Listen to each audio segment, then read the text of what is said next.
PUBG education में आप लोगों को स्वागत है।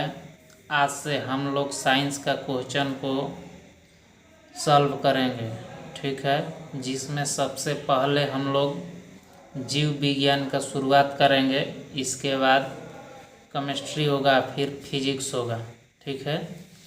तो सबसे पहले हम लोग जीव विज्ञान के बारे में पढ़ेंगे। तो जीव विज्ञान बायोलॉजी, ये इसको जीव विज्ञान को दो भागों में बांटा गया है। पहला है जंतु विज्ञान जूलॉजी, जिसमें जंतु का अध्ययन किया जाता है, और दूसरा है वनस्पति विज्ञान बोटनी, जिसमें पेड़ पौधों का अध्ययन किया जाता है। जीव विज्ञान क्या है? जीवधारियों का अध्ययन करना ही क्या कहलाता है? जीव विज्ञान कहलाता है। बायोलॉजी शब्द का सर्वप्रथम प्रयोग किसने किया था? तो बायोलॉजी शब्द का सर्वप्रथम प्रयोग लैमार्क और ट्रेविरेनस ने किया था। लैमार्क फ्रांस के थे और ट्रेविरेनस कहाँ के थे? जर्मनी के, ठीक है।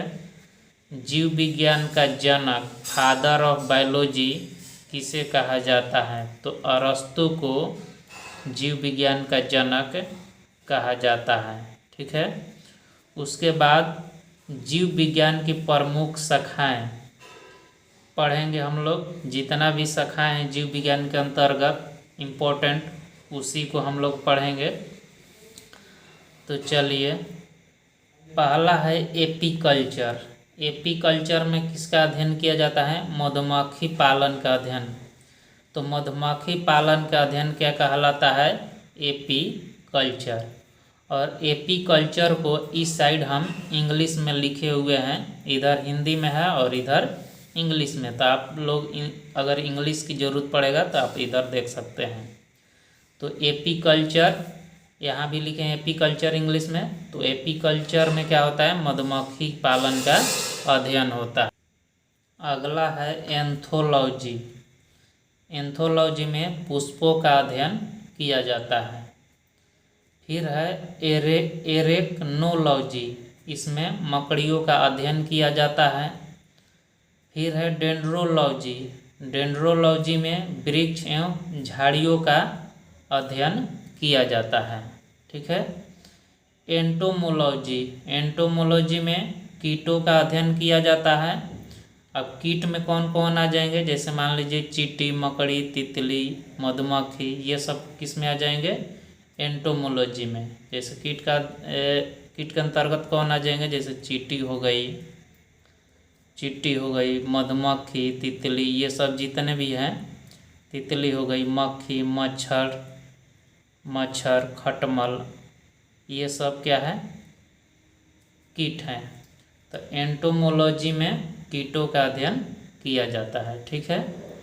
उसके बाद हर्पेटोलॉजी। हर्पेटोलॉजी में सरीसृपों का अध्ययन किया जाता है। सरीसृप अर्थात रेप्टाइल्स। और सरीसृप में कौन आ जाएंगे? जैसे सांप हो गए, सरीसृप में सांप आ जाएंगे। और सांप के बाद जैसे कछुआ,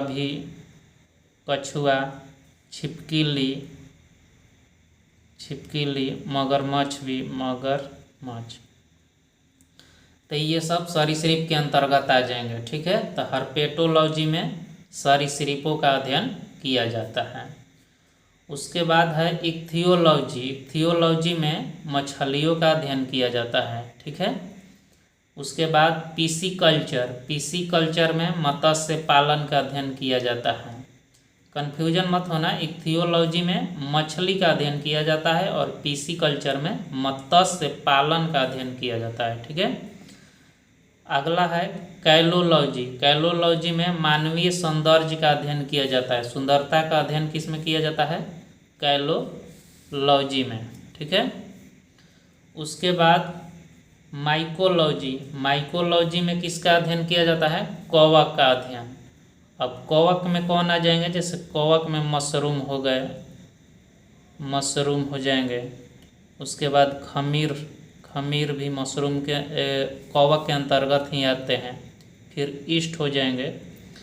तो मशरूम, खमीर और ईस्ट कवक के अंतर्गत आते हैं। तो माइकोलॉजी में कवक का अध्ययन किया जाता है। ठीक है, फाइकोलॉजी में शैवाल का अध्ययन किया जाता है।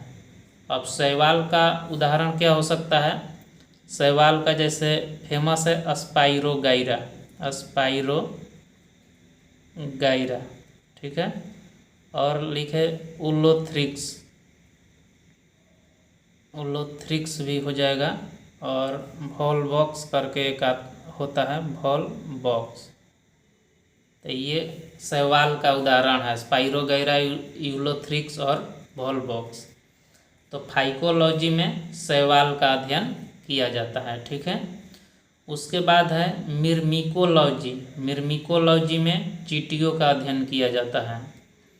उसके बाद ओफियोलॉजी में सर्पों का अध्ययन किया जाता है। तो सांप का अध्ययन किसमें? ओफियोलॉजी। ऑर्निथोलॉजी पक्षियों का अध्ययन कहलाता है।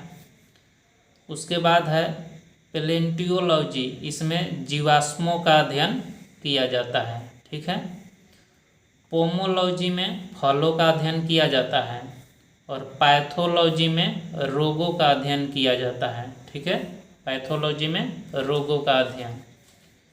उसके बाद है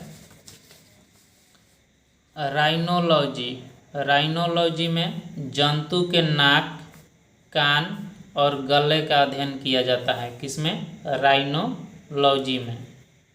सेरीकल्चर रेशम कीट पालन का अध्ययन क्या कहलाता है? सेरीकल्चर। सौरोलॉजी छिपकलियों का अध्ययन क्या कहलाता है? सौरोलॉजी।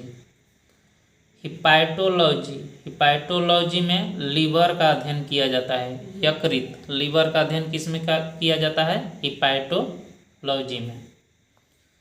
और पल्मोनोलॉजी लंग्स का अध्ययन क्या कहलाता है? पल्मोनोलॉजी। मायोलॉजी में क्या होता है? मांसपेशियों का अध्ययन, मसल्स का अध्ययन मायोलॉजी कहलाता है। ठीक है, उसके बाद है आँख का अध्ययन ऑप्थेल्मोलॉजी में आँख का अध्ययन किया जाता है। उसके बाद है हेमेटोलॉजी में खून रक्त का अध्ययन किया जाता है। ब्लड का अध्ययन किस में किया जाता है? हेमेटोलॉजी में। ठीक है, उसके बाद है नेफ्रोलॉजी, गुदा का अध्ययन, किडनी का अध्ययन क्या कहलाता है? नेफ्रोलॉजी। ठीक है, ऑन्कोलॉजी कैंसर का अध्ययन क्या होता है? ऑन्कोलॉजी। ट्राइकोलॉजी में क्या किया जाता है? बाल का अध्ययन क्या कहलाता है? ट्राइकोलॉजी। उसके बाद है ओओलॉजी, अंडा का अध्ययन क्या कहलाता है? ओओलॉजी। और अंतिम है एनाटॉमी में क्या होता है? किसी भी जीव के भीतरी अंगों का अध्ययन क्या कहलाता है? एनाटॉमी कहलाता है। ठीक है, धन्यवाद।